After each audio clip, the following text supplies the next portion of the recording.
NSUI का जो चुनाव हुआ, इस चुनाव की चर्चा खूब रही और न सिर्फ दिल्ली में और दिल्ली के विश्वविद्यालय में, बल्कि देश भर में इसकी चर्चा रही और इस वजह से दिल्ली के राजनीतिक भी काफी गर्मा गर्म देखने को मिला।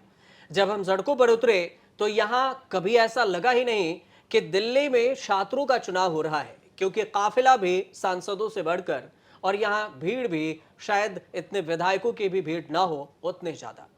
लेकिन अब इसका परिणाम आ चुका है और इसमें 18 सितंबर 2025 को यहां वोटिंग होती है और 19 सितंबर 2025 को इसके परिणाम आते हैं।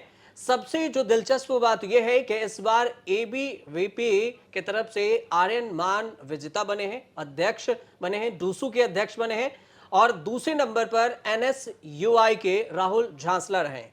तो सबसे बड़ी बात यह है कि यहां इकलौते विजेता हैं एनएसयूआई की तरफ से। हमारे साथ विजय नेगी हैं। विजय नेगी, दिल्ली तक देखते हैं और दिल्ली तक में बारीकी से सारे खबरों को, डूसू इलेक्शन को समझा है इन्होंने।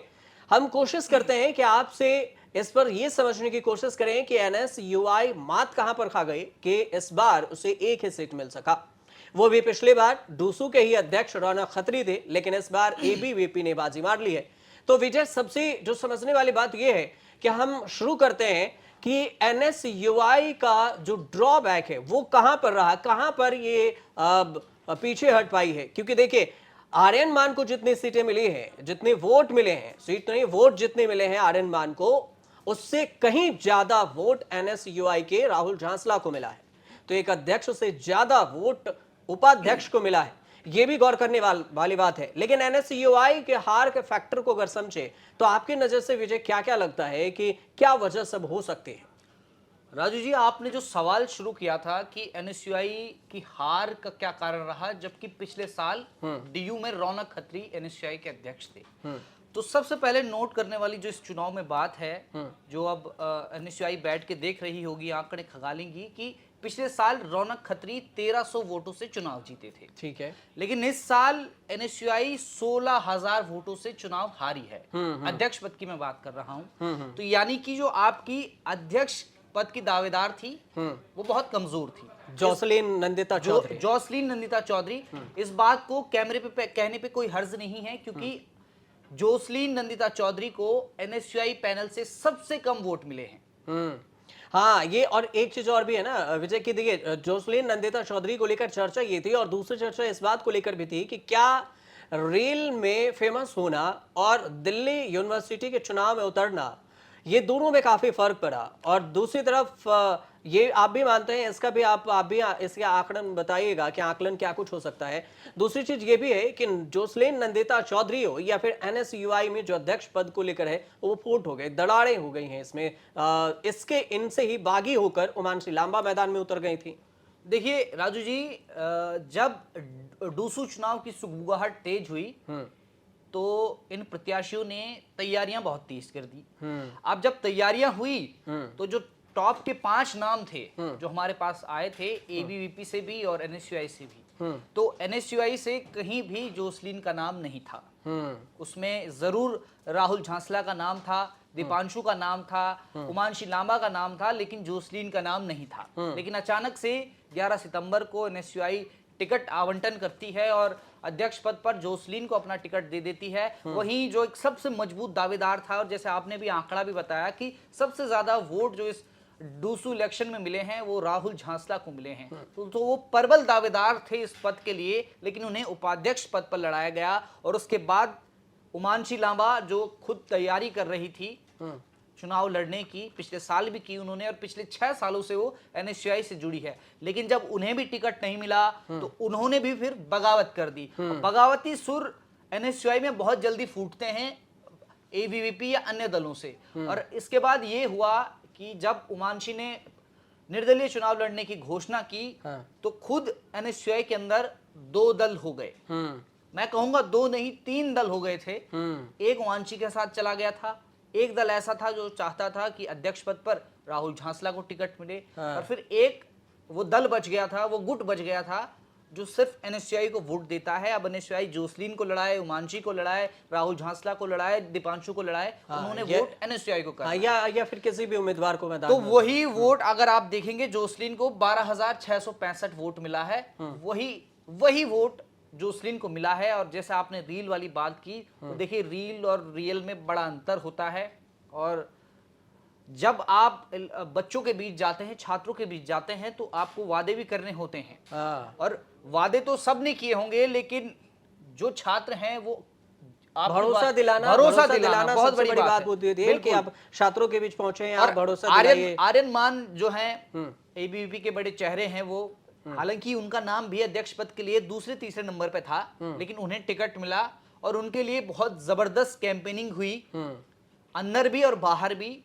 और मासूम शर्मा की भी एंट्री हुई थी, जैसे बताया, मासूम शर्मा के उनके परिवार के साथ व्यक्तिगत रिश्ते हैं। जिसके बाद डूसू के जो पूर्व अध्यक्ष कहेंगे अब, रौनक खत्री ने उन पर आरोप लगाया था कि पैसे लेकर वो प्रचार कर रहे हैं। तो एबीवीपी को देखिए, एक तो दिल्ली सरकार का काफी फायदा उनको मिला, क्योंकि दिल्ली में बीजेपी ने 27 साल बाद सरकार बनाई है, तो कहीं ना कहीं लहर तो थी बीजेपी की। एबीवीपी का संगठन है, और उसके बाद एबीवीपी एक ऐसी इकाई है जो बहुत मजबूती के साथ चुनाव लड़ती है और एकजुट होकर लड़ी है, उसमें फूट भी नहीं थी, दरारें भी नहीं थी। और अगर कहीं ऐसी दरारें आ भी जाती हैं, तो संगठन इतना मजबूत होता है उनका कि वो उन दरारों को भर देती है। लेकिन एनएसयूआई में अगर आप देखेंगे कि सिर्फ छात्रों के बीच ये दरार नहीं थी, छात्र नेताओं के बीच नहीं थी। अगर आप थोड़ा ऊपर जाएंगे, एनएसयूआई हाईकमान में जाएंगे, तो वरुण चौधरी और कन्हैया कुमार के बीच भी कुछ खास रिश्ते हैं नहीं। अभी कुछ टाइम पहले पंजाब यूनिवर्सिटी का इलेक्शन हुआ था, वहां भी एनएसयूआई में इस तरह की गुटबाजी हुई थी। वरुण चौधरी जिनको टिकट देना चाहते थे, उनको टिकट मिला नहीं। कन्हैया कुमार ने प्रभुजोत सिंह को टिकट दिया, प्रभुजोत सिंह ने एनएसयूआई से चुनाव लड़ा, लेकिन वो तीसरे नंबर पर रहे। निर्दलीय जिस प्रत्याशी को लड़ाना चाहते थे वरुण चौधरी, वो निर्दलीय लड़े, वो दूसरे नंबर पर रहे। और अगर एक जुट होकर लड़ते तो वहां जीत आसान थी, और यहां भी यही देखने को मिला। आप इस पूरे चुनाव में मुझे बता दीजिए कि एक दिन कन्हैया कुमार आपको दिखे? नहीं, पूरा। और दो चीजें बात हुई, जब हमने उनके जो राहुल झांसला से भी मेरी बात हुई थी, जब हम इंटरव्यू लेने पहुंचे थे ग्राउंड पर, तो जब हमने पूछा कि कन्हैया कुमार भी नहीं दिख रहे हैं जी, ना कांग्रेस की तरफ से कोई ऐसे बड़े लीडर्स हैं जो आपके साथ आ रहे हैं, तो कह रहे हैं कि वो आ रहे हैं, लेकिन हमें तो ग्राउंड पर नहीं दिखे। बाद में पता चला कि ये एनएसयूआई के बीच में ही कुछ सीट बंटवारों को लेकर कुछ अनबन हो गई थी, और उसमें मन में भेद हो गया था। दो लोगों के मन में भेद हो गए कि एक दल ये चाह रहा था, एक गठन जो एकजुट ये चाह रहे थे कि हम इस उम्मीदवार को टिकट न दें, दूसरे ये लोग चाह रहे थे कि हम दूसरे उम्मीदवार को मैदान में उतारे। और इसमें क्या हुआ कि टिकट कट गया, और इससे टिकट कटने में एक उमांशी लांबा भी है। उमांशी लांबा जो मैदान में उतरी, तो उन्हें इस बार जो देखे तो तीसरे नंबर पर उन्हें अध्यक्ष पद पर रहा। 5,522 उमांशी लांबा को वोट मिले हैं। अब यही समझिए कि उमांशी लांबा अगर एनएसयूआई के साथ होती, तो ये जोसलीन नंदिता चौधरी को 12,645 वोट जो मिले हैं, तो इसको अगर जोड़ दिया जाता तो एनएसयूआई का जो भी उम्मीदवार होता उसे 17,000 से ज्यादा वोट होते। तो इसमें भी जीत का कहीं ना कहीं फर्क पड़ता कि इन दोनों मिलके भी लड़ते, लेकिन ये दोनों भी अब दो अलग अलग लड़े। दूसरी बात यह है कि अगर हम वोट की बात कर रहे हैं, तो पहले आपको बता देते हैं कि कौन कितने वोट से जीता है। एबीवीपी की तरफ से अगर देखें तो अध्यक्ष पद से आर्यन मान है, जिन्हें 28,841 वोट मिला है। उपाध्यक्ष हैं जो गोविंद तंवर हैं, एबीवीपी से उतरे थे, जिन्हें 20,527 वोट ही मिला, ये हार गए। और सचिव पद से थे कुणाल चौधरी, 23,779 वोट इन्हें मिला, ये जीत गए हैं। संयुक्त सचिव पद से दीपिका झा हैं, बिहार से ताल्लुक रखती हैं, 21,825 वोट दीपिका झा को मिला ज्वाइंट सेक्रेटरी के पद से। अब जो एनएसयूआई की अगर बात करें, तो इसमें अध्यक्ष जो जोसलीन नंदिता चौधरी हैं, राजस्थान से ताल्लुक रखती हैं, इन्हें 12,645 वोट ही मिल सका, और ये हार गई चुनाव। और यहां पर उपाध्यक्ष पद पर जो राहुल झांसला यादव हैं, इन्हें 29,300 39 वोट मिला है। मतलब अगर अध्यक्ष से भी ज्यादा वोट मिला राहुल झांसला को। ये राहुल झांसला कौन है, इनके बारे में अभी भी बात करेंगे, लेकिन पहले वोट बता देते हैं। जो एनएसयूआई की तरफ से सचिव पद पर थे कबीर, उन्हें 16,117 वोट मिला। संयुक्त जो ज्वाइंट सेक्रेटरी पद पर थे लवकुश भड़ाना, उन्हें 17,380 वोट मिला। ये दोनों हार चुके हैं। एनएसयूआई से सिर्फ एक उम्मीदवार जीता है, वह है राहुल झांसला उपाध्यक्ष। आइसा और एसएफआई दोनों गठबंधन में चुनाव लड़ रही थी और इन्हें अध्यक्ष पद पर जो अंजलि थी उन्हें 5,385 वोट मिला। उपाध्यक्ष पद पर सोहन थे, इन्हें 4,163 वोट मिले हैं। सचिव पद पर अभिनंदना जो 228 वोट ही पा सके। संयुक्त सचिव अभिषेक उतरे, 8,425 वोट ही मिला। और उमांशी लांबा के बारे में आपको 5,522 वोट मिले हैं, जो ये तीसरे नंबर पर रही हैं अध्यक्ष पद के रेसिंग में। मतलब आर्यन मान जीते, दूसरे नंबर पर जॉसलिन नंदिता चौधरी, तीसरे नंबर पर उमांशी लांबा। इंडिपेंडेंट कैंडिडेट हैं, लेकिन टक्कर देने में पहली बार मैदान में उतरी और अकेले चुनाव इंडिपेंडेंट लड़कर भी इन्होंने टक्कर जरूर दिया है, कहीं ना कहीं तीसरे नंबर पर। अब बात करते हैं विजय की ये राहुल झांसला की। तो राहुल झांसला के बारे में चर्चा ये थी कि ये, जैसा विजय भी आपको बताए हैं, कि ये अध्यक्ष पद के उम्मीदवार थे, लेकिन इन्हें उपाध्यक्ष पद पर उतारा गया था एनएसयूआई की तरफ से। तब भी इन्होंने पूरे दमखम से चुनाव लड़ा। जब मैं विजय पहुंचा था ग्राउंड पे, जब इनसे मेरी बातचीत हुई थी, तब मैंने ये भी पूछा था कि क्या राहुल झांसला यादव हैं, तो क्या ये यादव वोटर्स भी, यादव फैक्टर भी हरियाणा हो या फिर यूपी हो या फिर पंजाब हो, या पर यादव फैक्टर भी काम किया है क्या? तो हालांकि उनका कहना तो हुआ कि नहीं नहीं, यादव फैक्टर नहीं काम किया है। एक आपको मैं रोकूंगा यहाँ पे। डीयू इलेक्शन में हर बार देखा जाता है कि जाट, गुर्जर और यादव ये बड़ा फैक्टर रहता है चुनाव में। लेकिन अगर इस बार का चुनाव देखें तो आर्यन मान जाट हैं, वो जीते हैं। उपाध्यक्ष पे गोविंद तंवर गुर्जर हैं, वो हारे हैं। लेकिन राहुल यादव, राहुल झांसला है, वो जीते हैं, यादव जीते हैं। सचिव पद पर कुणाल चौधरी जीते हैं, वो भी जाट हैं। और संयुक्त सचिव पद पर बिहार से आने वाली दीपिका झा जो ब्राह्मण है, वो भी जीती हैं। तो इस बार जो ये जाट और गुर्जरों का कॉम्बिनेशन वाला चुनाव होता था, वो इस बार टूट चुका है। वो वहम जो था एक तरह से टूट चुका है। इस बार कह सकते हैं कि संयुक्त तरह से सरकार डीयू में बनी है। आप आगे बताइए। हाँ, ये है कि अब राहुल झांसला की अगर बात करें तो देखिए, आप इसे कह सकते हैं कि एनएसयूआई के लाज बचाने वाला इकलौता इंसान बचा राहुल झांसला, जो उपाध्यक्ष पद पर जीते भी हैं। अब इनमें से जो जानकारी है कि ये कौन है, इसके बारे में अगर आपको बताएं तो सबसे पहले ये इनसे आया है, जो जानकारी आई कि ग्रेजुएशन इन्होंने किया था दिल्ली यूनिवर्सिटी के शहीद भगत सिंह कॉलेज से। और मैं शहीद भगत सिंह कॉलेज को कवर करने भी गया था वहां पर। तो एंड मोमेंट पर जब एक और मुझे वाकया याद है कि जब राहुल झांसला की रैली थी इवनिंग शिफ्ट में, तो वहां राहुल झांसला जब पहुंचे थे तो स्टूडेंट इतने एक्साइटेड थे कि उन्होंने गेट तक खोलने के बाद बोले कि गेट, मेन गेट खोल दिया जाए, सारे दूसरे स्टूडेंट भी उसमें एंट्री लेंगे। लेकिन ऐसा हो नहीं सका। प्रशासन का कहना हुआ कि नहीं, हम पूरे गेट नहीं खोलेंगे ताकि दूसरे कॉलेज के छात्र इसमें एंट्री ना लें, बवाल मच सकता है। लेकिन इतनी भीड़ कि गेट तक तोड़ दी गई थी कि नहीं, मुझे, हम जाएंगे ही जाएंगे। तो ये भी एक छात्रों के बीच में लोकप्रियता है राहुल झांसला को लेकर। वो लोकप्रियता आपको वोटों में भी नजर आएगी। हाँ, वो वोटों में भी नजर आया ही आया, तभी राहुल झांसला यहाँ पर उपाध्यक्ष पद पर जीते भी, उसमें भी ज्यादा वोट से। सबसे ज्यादा वोट, सबसे ज्यादा वोट इलेक्शन में सबसे ज्यादा वोट, अध्यक्ष से भी ज्यादा वोट राहुल झांसला को मिले हैं। राजू जी, एक तस्वीर अगर आपके मन में आए कि सबसे ज्यादा वोट यानी 29,339 वोट आप राहुल यादव को मिले हैं। अगर सोचिए, अगर वो एनएसयूआई से अध्यक्ष पद की दावेदारी करते तो राहुल झांसला की जीत होती, क्योंकि राहुल झांसला को आर्यन मान से 498 वोट ज्यादा मिले।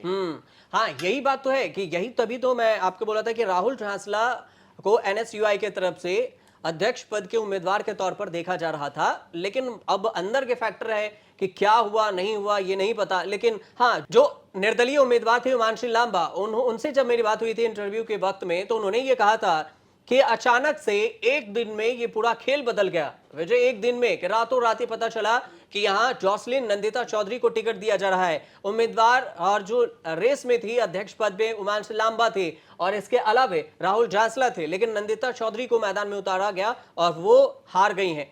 तो अगर राहुल झांसला उतरते तो कहीं ना कहीं एनएसयूआई के हाथ से ये नहीं जाता सीट एनएसयूआई अध्यक्ष पद पर जीतती। अब इनके एजुकेशन की अगर बात करें कि राहुल झांसला की एजुकेशन क्या है, तो आपको मैंने बताया कि दिल्ली यूनिवर्सिटी से इन्होंने पढ़ाई किया है। बैचलर ऑफ लॉ की पढ़ाई राहुल झांसला ने की है। यहां से फिलहाल वो पोस्ट ग्रेजुएशन कर रहे हैं, मतलब मास्टर की डिग्री अभी वो ले रहे हैं। राहुल झांसला कैंपस के कई मुद्दों पर एक्टिव रहे। उनका ये कहना हुआ कि सफाई से लेकर स्पोर्ट्स इंफ्रास्ट्रक्चर से लेकर भूख हड़ताल तक सब में हम छात्र आंदोलन को आगे करेंगे और आने वाले समय में ये भी मुद्दा हम दिखाएंगे जो लड़कियों के लिए सेफ्टी का मुद्दा है, उस पर भी हमारी बातचीत होगी। अब उन्होंने जो सोशल मीडिया पर पोस्ट किया है उसमें यह भी कहा कि पार्टी ने इस चुनाव में अच्छी लड़ाई लड़ी और यह चुनाव न केवल एबीवीपी के खिलाफ था बल्कि डूसू प्रशासन के खिलाफ, दिल्ली सरकार के खिलाफ, दिल्ली केंद्र सरकार के खिलाफ, संघ भारतीय जनता पार्टी जो बीजेपी है और दिल्ली पुलिस की संयुक्त ताकत है, इन सब के खिलाफ ये एनएसयूआई का चुनाव था। राहुल झांसला ने सोशल मीडिया पर पोस्ट किया है इन्होंने ये जीत के बाद। वो ये भी कह रहे हैं कि फिर भी डूसू के हजारों छात्र हमारे साथ मजबूती से खड़े रहे, उम्मीदवारों ने अच्छा प्रदर्शन किया और इसलिए हम सभी का तहे दिल से धन्यवाद करते हैं। राहुल झांसला की अगर बात करें तो राहुल झांसला आपने बताया कि वो हरियाणा से हैं। राहुल झांसला राजस्थान से। तो राहुल झांसला राजस्थान से हैं और यहीं से जॉसलिन नंदिता चौधरी भी थी। तो इस बार अजीब सा फैक्टर ये भी है एनएसयूआई का कि अध्यक्ष पद का उम्मीदवार भी राजस्थान से, उपाध्यक्ष पद का उम्मीदवार भी राजस्थान से। वरुण चौधरी जो एनएसयूआई के राष्ट्रीय अध्यक्ष हैं वो खुद भी राजस्थान से आते हैं। वो भी राजस्थान से आते हैं और हो सकता है कि इस फैक्टर में काम आया हो, लेकिन चर्चा तो है। अब हार है, हार की तो चर्चा होनी ही चाहिए। अब बात करते हैं आर्यन मान के। तो विजय आप ये बताएं कि जो आर्यन मान है, आर्यन मान के बारे में अगर आप हमारे दर्शकों को जानकारी दे सकें कि कौन है, कहां से हैं, क्या सब इनके प्रोफाइल रही है, तो ये कुछ ज्यादा हमें सहयोग मिलेगा कि हमारे दर्शक इसमें समझ सकेंगे। देखिए, आर्यन मान जो हैं वो अभी फिलहाल जो उनका मौजूदा परिचय होगा वो डूसू के अध्यक्ष के तौर पे होगा।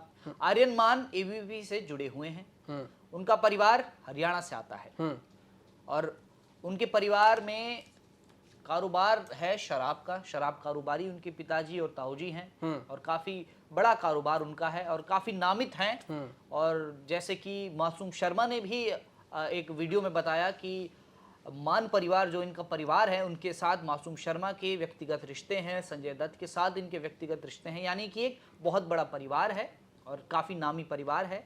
और आर्यन मान जो हैं इनके दादा इनके दादा भी रह चुके हैं प्रधान 2-3 बार। इनके पिता का एडीएस स्प्रिट जो कंपनी है उनका शराब कारोबारी भी हैं और इसमें सबसे बड़ी बात यह है कि इन्होंने संजय दत्त से प्रचार करवा लिया। संजय दत्त का वीडियो कि आर्यन मान हमारा भतीजा है, तो इसका भी कहीं ना कहीं फायदा हुआ कि संजय दत्त सीधे उनके रील इंस्टाग्राम पर दिखे, सोशल मीडिया पर दिखा, तो एकदम भौकाल थोड़ा सा जरूर दिखा है यहाँ पर। देखिए, इन आर्यन मान की जीत में बहुत सारे फैक्टर हैं। उसमें आप मोदी फैक्टर भी लेंगे, दिल्ली की रेखा सरकार का फैक्टर है और बीजेपी की जो लहर फिलहाल दिल्ली में चल रही है वो बड़ा फैक्टर है। एबीवीपी का छात्र संगठन बड़ा फैक्टर है। आर्यन मान के लिए जो प्रचार करने मासूम शर्मा आए उसका बड़ा फैक्टर है। और फिर मतलब आर्यन मान की भी काफी लोगों से बहुत अच्छे रिश्ते बताए जाते हैं दोस्ती में। तो वो बहुत सारे फैक्टर हैं जिन्होंने आर्यन मान को तकरीबन 28,000 से ज्यादा 28,841 वोट आर्यन मान को मिले हैं। तो वो बहुत सारे फैक्टर हैं। और दूसरी तरफ अभी आप राहुल झांसला की बात कर रहे थे, एनएसयूआई की बात हो रही थी, तो एक गौर करने वाली बात यह है कि एनएसयूआई के लिए राजस्थान से पूर्व डिप्टी सीएम सचिन पायलट प्रचार के लिए आए। हरियाणा से रोहतक सांसद और पूर्व मुख्यमंत्री के बेटे दीपेंद्र हुड्डा आए। यूपी से कांग्रेस के अध्यक्ष अजय राय आए। मतलब उधर से पूर्वांचली वोटर साधने के लिए अजय राय को बुलाया गया। राजस्थान वोटर साधने के लिए तीनों राज्यों से बुलाया गया था। अजय राय यूपी से पूर्वांचल से आ गए, राजस्थान से आ गए, वो सचिन पायलट आ गए, हरियाणा से दीपेंद्र हुड्डा आ गए। और इन सब के सबसे बड़ी बात ये भी है कि यहाँ पर रागिनी नायक मैदान में उतरी सीधे तौर से। उसके बाद अलका लांबा तो मैदान में थी ही, देवेंद्र यादव भी मैदान में उतरे। और ये देवेंद्र यादव पर भी आरोप ये लगा था कि उमांशु लांबा आरोप लगाई थी कि टिकट कटने में, उमांशु लांबा का टिकट काटने में ये देवेंद्र यादव का ही हाथ है। उनको फोन करने के बाद उन्होंने उठाया तक नहीं। हालांकि उमांशी लांबा ने ये बात साफ की कि उन्हें पार्टी से कोई परहेज नहीं है, उन्हें किसी से कोई शिकायत नहीं है, जो पार्टी आला कमान के लोग हैं। लेकिन एनएसयूआई में कुछ ऐसे जो 4-5 लोग हैं जिनमें उन्होंने वरुण चौधरी का नाम जरूर लिया, उनसे उन्होंने कहा कि इन्होंने टिकट बेचा है और उन पर कई आरोप लगाए। और ऐसे में उमांशी लांबा ने साफ कहा कि वो एनएसयूआई से बाहर नहीं है। कुछ चंद लोगों से रूठ जाने से कहा परिवार नहीं छोड़ा करते, उमांशी लांबा के शब्द थे। चुनाव में 5,522 वोट मिले, निर्दलीय लड़ी और उनको मतलब एक तरह से तीसरे पायदान पे रही। आयसा और एसएफआई का जो वाम छात्र संगठन का एक गठबंधन था वो चौथे नंबर पे रहा और एबीवीपी 3 पदों पे जीती है। एक पद एनएसयूआई के नाम गया है। अगर ये पद एनएसयूआई से जो लड़े हैं राहुल झांसला, ये अगर अध्यक्ष लड़ते तो शायद तस्वीर कुछ और होती। और कहते हैं कि अध्यक्ष जिस पार्टी का होता है जीत उसकी मानी जाती है। हाँ बिल्कुल विजय, एक चीज और समझने वाली बात है और हम लास्ट पॉइंट ये समझेंगे कि एक तरह से ये मामला दिल्ली इलेक्शन का जो छात्रों का इलेक्शन था डूसू का, ये इतना ज्यादा बढ़ा कि ये मामला हाई कोर्ट में भी पहुंचा। बिल्कुल। और हाई कोर्ट में पहुंचा तो हाई कोर्ट से आदेश ये आया था कि 5,000 जो आपके खर्च के लिमिट है इससे ज्यादा नहीं होनी चाहिए थी। बावजूद इसके अगर आप दिल्ली का छात्र देख रहे होंगे तब भी, नहीं तो मैं तो ग्राउंड पे देखा हूं कि किस हिसाब से आपको ग्राउंड पर ऐसा लगेगा ही नहीं कि यहाँ पर छात्र चुनाव लड़ रहे हैं। और अगर हाई कोर्ट के आदेश के अनुसार से यहाँ पर चुनाव लड़ा जाता तो फिर समझिए कि यहाँ ई रिक्शा से भी प्रचार करना मुश्किल होता। लेकिन छात्र यहाँ पर BMW, थार, बड़े बड़ी मर्सिडीज ये उतर रहे हैं, बड़े बड़े नेता आ रहे हैं, बड़े बड़े स्टार से प्रचार किया जा रहा है। तो ये भी एक फैक्टर हुआ है। और ये फैक्टर उसमें हुआ है कि पैसों का जो खर्च है वो भी डूसू इलेक्शन में काफी हुआ है। और ये आपको बता दें कि कोर्ट में ये मामला पहुंच गया।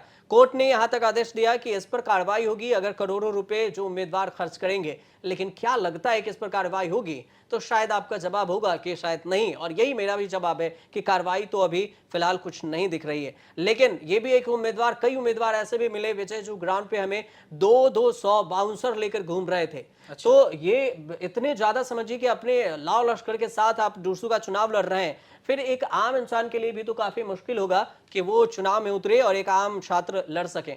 और एक और डेटा आपको बता दें कि यहाँ पर 2,70,000 से ज्यादा छात्रों ने वोटिंग किया। जो डेटा आया है डूसू में पैनल में 700 ईवीएम को सुरक्षित रखे गए थे। ईवीएम पर सवाल जरूर उठे लेकिन कोई पुख्ता इस पर वेरीफाई नहीं हो सका कि वो ईवीएम में प्रॉब्लम थी या नहीं। प्रचार के लिए ये सवाल उठे थे कि आर्यन मान ने ईवीएम को हाईलाइट किया अपने नंबर पर ताकि छात्र उसी नंबर को क्लिक करें और दबाए, लेकिन ये भी आरोप नहीं हो सका। और एक और अंत में जो जानकारी है विजय वो ये है कि दिल्ली यूनिवर्सिटी का चुनाव हरियाणा से अगर देखें तो छात्र के जो अध्यक्ष रहे डूसू का वो 3 बार हरियाणा से अध्यक्ष रह चुके हैं। 2011 में अजय छिक्कारा यहाँ पर मैदान में थे और इसके अलावा 2019 में यहाँ पर सोनीपत से आने वाले अक्षित दहिया यहाँ पर डूसू के प्रधान बने थे। 2012 में एनएसयूआई के अरुण हुड्डा डूसू के प्रेसिडेंट बने थे ये। और इसके अलावा जो देखा जाए तो पिछले साल भी यानी 2024 में यहाँ पर रौनक खत्री बने थे। तो ये पूरी जानकारी थी और जो 2 शिफ्टों में चुनाव हुआ था और हमने विजय पूरी कोशिश की है कि ये जितनी जानकारी थी आर्यन मान को लेकर, राहुल झांसला को लेकर, वो चाहे दीपिका झा हो या ये जो हार और जीत का जो फैक्टर है, इन सारे फैक्टरों पर हमने बातचीत की।